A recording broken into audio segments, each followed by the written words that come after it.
क्या यज्ञ से अतिरिक्त कर्म मनुष्य को बांधते हैं? पहले भगवान ने व्यक्ति रीति से कहा था कि यज्ञ से अतिरिक्त कर्म मनुष्य को बांधते हैं। अब भगवान उसी बात को अन्वय रीति से कहते हैं।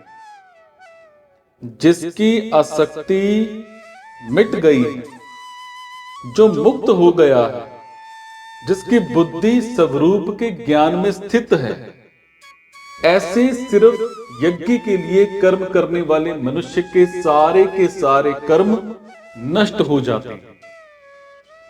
कर्मयोगी के सारे कर्मों के विलीन होने की बात गीता भर में सिर्फ इसी श्लोक में आई है। इसलिए ये कर्मयोग का मुख्य श्लोक है। और इसी प्रकार क्रियाओं का, पदार्थों का, घटनाओं का, परिस्थितियों का, व्यक्तियों का जो संग है, इनके साथ जो हृदय से लगाव है, वही वास्तव में बांधने वाला, मतलब जन्म मरण देने वाला है। स्वार्थ भाव को छोड़कर सिर्फ लोगों के हित के लिए लोक संग्रह कर्म करते रहने से कर्मयोगी क्रियाओं, पदार्थों आदि से असंग हो जाता है। मतलब उसकी आसक्ति हमेशा के लिए मिट जाती है। और वास्तव में मनुष्य स्वरूप से असंग ही है। बट असंग होते हुए भी ये शरीर, इंद्रियां, मन, बुद्धि, पदार्थ, परिस्थिति, व्यक्ति, इन सब से संबंध मानकर सुख की इच्छा से उनमें आबद्ध हो जाता है। मेरी मन चाही हो, अर्थात जो मैं चाहता हूं वही हो, और जो मैं नहीं चाहता वो नहीं हो, ऐसा भाव जब तक रहता है तब तक ये संग बढ़ता ही रहता है। और वास्तव में होता वही है जो होने वाला है। जो होने वाला है उसे चाहें या ना चाहें वो होगा ही, और जो नहीं होने वाला है उसे चाहें या ना चाहें वो नहीं होगा। सो अपनी मनचाही करके इंसान व्यर्थ में बिना कारण फंसता और दुख पाता है। कर्मयोगी संसार से मिली हुई शरीर आदि वस्तुओं को अपनी और अपने लिए ना मानकर, उन्हें संसार की ही मानकर संसार की सेवा में अर्पण कर देता है। और इससे वस्तुओं और क्रियाओं का प्रवाह संसार की ओर ही हो जाता है और अपना असंग स्वरूप ज्यों का त्यों रह जाता है। कर्मयोगी का अहम भी सेवा में लग जाता है। मतलब ये है कि उसके अंदर मैं सेवक हूं ये भाव भी नहीं रहता। और ये भाव तो मनुष्य को सेवक पने के अभिमान से बांध देता है। सेवक पने का अभिमान तभी होता है जब सेवा सामग्री के साथ अपनापन होता है, और सेवा की वस्तु उसी की थी, उसी को दे दी, तो सेवा क्या हुई?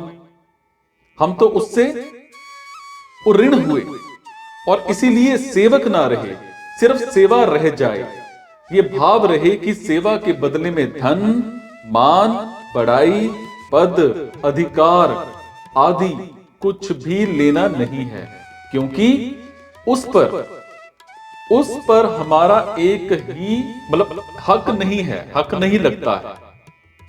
उसे स्वीकार करना तो अंधकार चेष्टा है। लोग मेरे को सेवक कहें, ऐसा भाव भी ना रहे, और अगर वो कहें तो उसमें राजी भी ना हो। इसी तरह से संसार की वस्तुओं को संसार की सेवा में सर्वथा लगा देने से अंतःकरण में एक प्रसन्नता होती है, और उस प्रसन्नता का भी भोग ना किया जाए तो खुद सिद्ध असंगता का अनुभव हो जाता है। जो अपने स्वरूप से सर्वथा अलग है, उन क्रियाओं और शरीरादि पदार्थों से अपना संबंध ना होते हुए भी कामना, ममता और आसक्ति पूर्वक उनसे अपना संबंध मान लेने से मनुष्य बंध जाता है, अर्थात पराधीन हो जाता है। कर्मयोग का अनुष्ठान करने से जब माना हुआ अवास्तविक संबंध मिट जाता है, तब कर्मयोगी सर्वथा असंग हो जाता है, और असंग होते ही वो सर्वथा मुक्त हो जाता है, मतलब स्वाधीन हो जाता है। जिसकी बुद्धि में स्वरूप का ज्ञान नित्य निरंतर जागृत रहता है, वो ज्ञानावस्थित चेतस है। स्वरूप ज्ञान होते ही उसकी स्वरूप में स्थिति हो जाती है, जो वास्तव में पहले से ही थी। और वास्तव में ज्ञान संसार का ही होता है, स्वरूप का ज्ञान नहीं होता, क्योंकि स्वरूप खुद ज्ञान स्वरूप है। क्रिया और पदार्थ ही संसार है।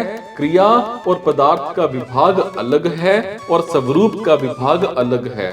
मतलब क्रिया और पदार्थ का स्वरूप के साथ बिल्कुल भी संबंध नहीं है। क्रिया और पदार्थ जड़ हैं और स्वरूप चेतन है। क्रिया और पदार्थ प्रकाशय हैं और स्वरूप प्रकाशक है।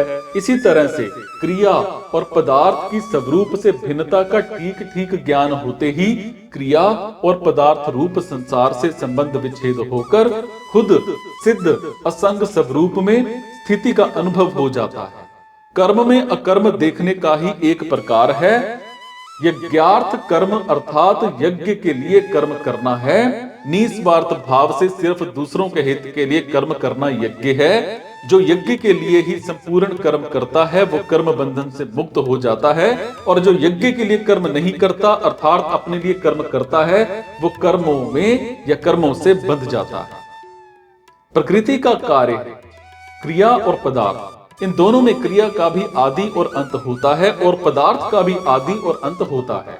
क्रिया आरंभ होने से पहले भी नहीं थी और समाप्त होने के बाद भी नहीं रहेगी, इसीलिए बीच में भी वो नहीं है, ऐसा सिद्ध हुआ। इसी तरह से पदार्थ पैदा होने से पहले भी नहीं था और नष्ट होने के बाद भी नहीं रहेगा, इसीलिए बीच में भी वो नहीं है।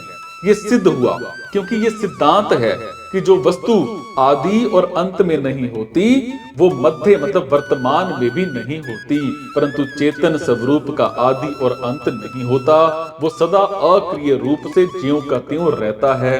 वो चेतन तत्व क्रिया और पदार्थ दोनों का प्रकाशक है, और इसी तरह से क्रिया और पदार्थ के साथ बिल्कुल भी संबंध ना होते हुए भी जब वो इनके साथ अपना संबंध मान लेता है तब वो बंध जाता है। और इस बंधन से छूटने का उपाय है फल की इच्छा का त्याग करके सिर्फ दूसरों के हित के लिए कर्म करना। संसार में अनेक प्रकार की क्रियाएं हो रही हैं और अनेक प्रकार के पदार्थ विद्यमान हैं, परंतु मनुष्य जिन क्रियाओं और पदार्थों से आसक्ति, ममता और कामना पूर्वक अपना संबंध मानता है, उन्हीं क्रियाओं और पदार्थों से वो बंधता है। जब मनुष्य कामना, ममता और आसक्ति का त्याग करके सिर्फ दूसरों के हित के लिए संपूर्ण कर्म करता है और मिले हुए पदार्थों को दूसरों का ही मानकर उनकी सेवा में लगाता है, तब कर्म योगी के संपूर्ण मतलब क्रियमाण, संचित और प्रारब्ध कर्म विलीन हो जाते हैं, अर्थात उसे कर्मों के साथ अपनी खुद की सिद्ध असंगता का अनुभव हो जाता है।